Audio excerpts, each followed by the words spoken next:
You're in the middle of nowhere, but you have to put makeup on before anyone else can see you.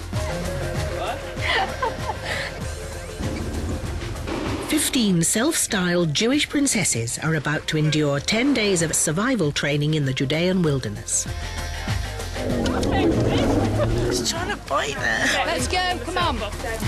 Swapping designer labels and kitten heels for walking boots and thermals. I don't even wear this colour normally. They're ready to push themselves to the limit, all in the name of charity. Really are. But it won't be an easy ride. Oh, Madeline, you're confusing him. And from live-at-home teenager to archetypal Jewish mother, each has something to prove. I definitely want to win. The most difficult thing for me, without a doubt, is going to be missing the children and Daniel. It's very funny trying to find my place with a group of new people, just as Madeline, because Madeline isn't just Madeline anymore. I'm sure there was a quicker way to get to wherever we were going. I don't know why we couldn't have just taken the motorway. We've gone the wrong way. We should have gone that way.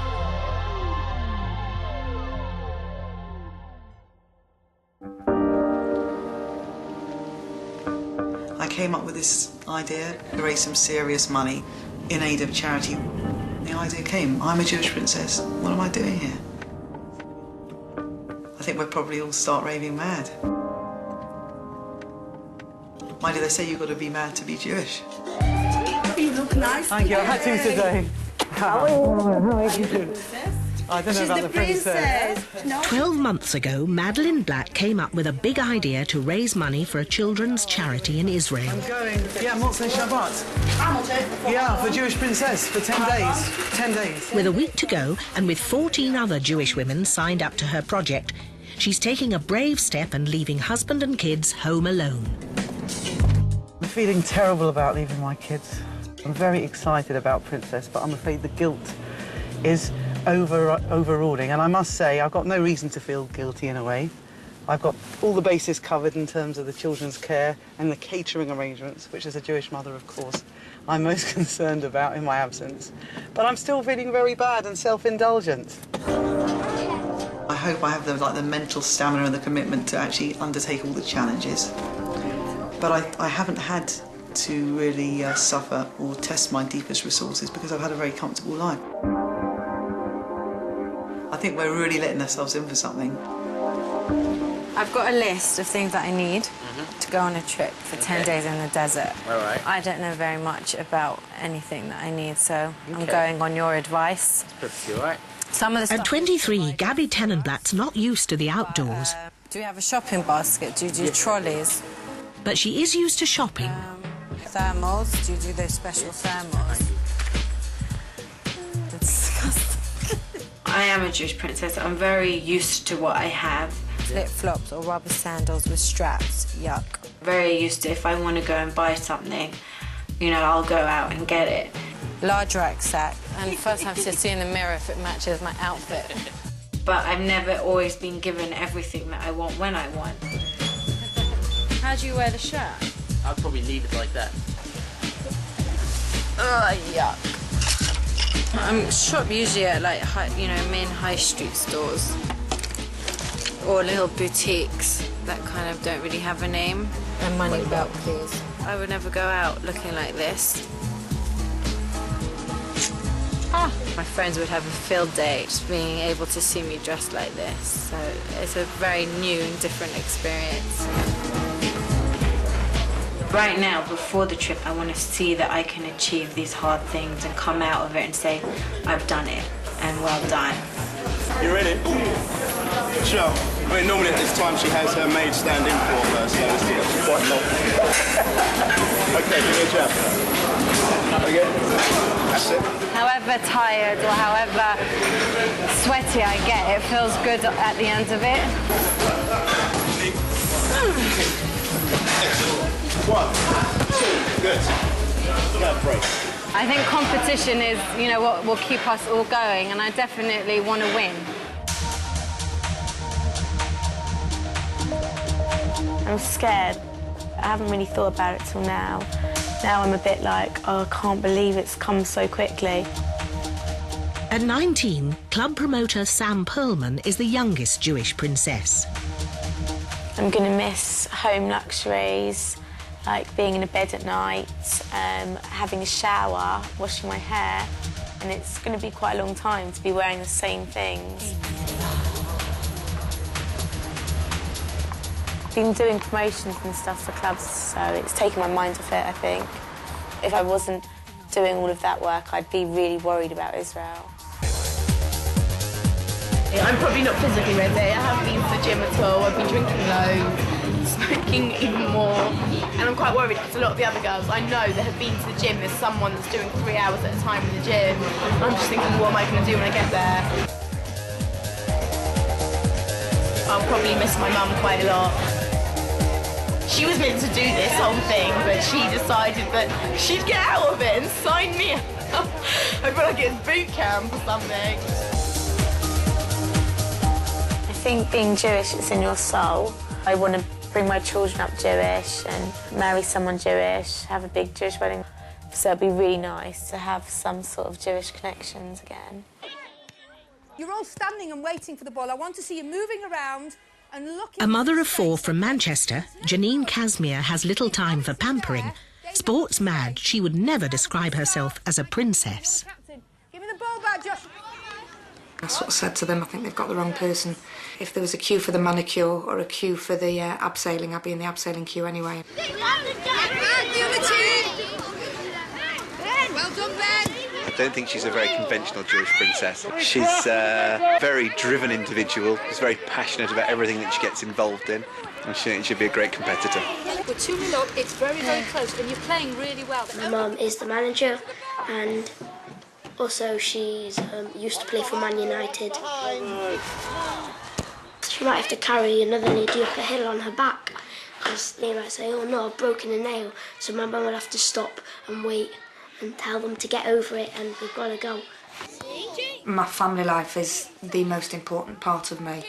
The most difficult thing for me, without a doubt, is going to be missing the children and Daniel. That was the one thing that made me think about not doing the challenge, even though the activities are just up my street. With a backpack full of tin cans, Janine meets up with her personal trainer. Janine's quite an aggressive person in sports, and I've trained quite a few ladies over the last few years, but I've never had one as strong as Janine. I mean, as mad as me. And as mad as Janine, yeah. I'm looking forward to doing the challenges and also being a team and working with a group of women that I've not come across before. I'm prepared to put up being termed a Jewish princess if it generates lots of money for the kids. Come on!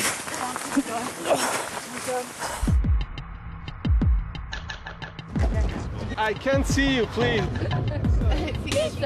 Okay, we're heading for the Judean hills. Switch on. This is where it becomes a little bit more dangerous, all right? So, let's do it, okay? Let's go. Former SAS Major Ken Hames has been signed up by the kids' charity Emunah. Charity is central to the Jewish faith, and the women have each raised £15,000 to be put through their paces. With her catering arrangements in place back home, Madeline can now get on with her project. I mean, when I've thought about this whole odyssey, I've thought of the desert and the grit and the sweat, and now we're doing it. It's real and it's raw, you know? Full of ideas to test the princesses, Ken has gone ahead to set up the first of his desert challenges. Heavy, this. Now, we've driven for some little while. Now, we could be on some of these tracks. We've probably come off here. Divided into 3 teams, the girls have arrived, but there's some work to do on their navigation skills. That's not a road. That's a contour. So those are probably the hills there. Okay, eyes into me, please, everywhere. Eyes into me. You need to listen very carefully to these instructions. You need to change the left front wheel with the right front wheel. Simultaneously, you have to locate your water and get it back to your vehicle. Gabby and Madeline must find their water supply hidden a kilometre away. Give me the metal piece now, Hayley.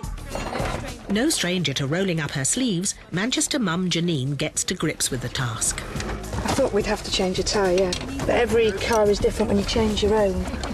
It's, you know where everything is. They're going to travel a long way across the desert and very difficult terrain, and you do get punctures, and they need to be able to change the tyre.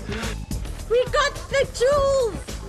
Reluctantly kitted out in her new adventure gear, Gabby's gym workouts begin to pay off. They get to learn that humping water is hard, so you don't waste it, because you have to walk a kilometre for it. That's a lot of effort. What we need to do is swap tyres. Team member Hayley Goldenberg might be used to life's luxuries, but she didn't expect to come on this trip. She's recovering from serious illness, but is determined to bounce back. I've never actually changed a wheel before, but I think once you know the process, I think it's really good.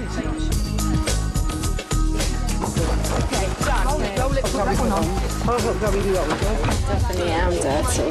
You want to unjacket? Yeah. Have you got the thing? All move out the way because I can't see. You've done really well. Keep it pushed in, don't let it pop out. They've really sweated. They're fantastic. I mean, I didn't want to get my nails ruined, but they haven't. They've really got themselves muddy.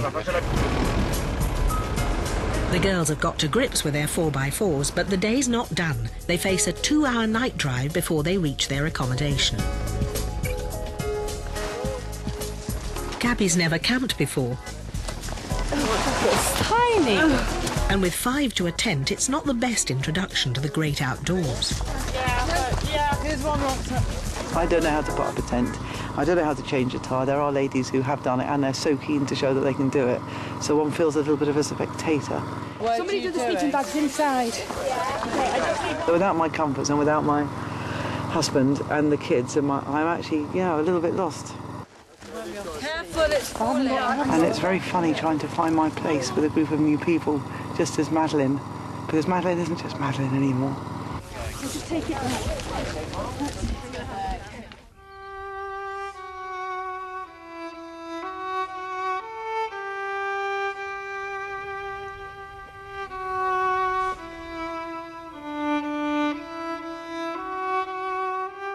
I think I'd just say that being Jewish is my life. I pray regularly, I feel constantly in contact with God, and I feel that He knows what my talents and abilities are, and I like to think with projects like this that I'm doing my bit.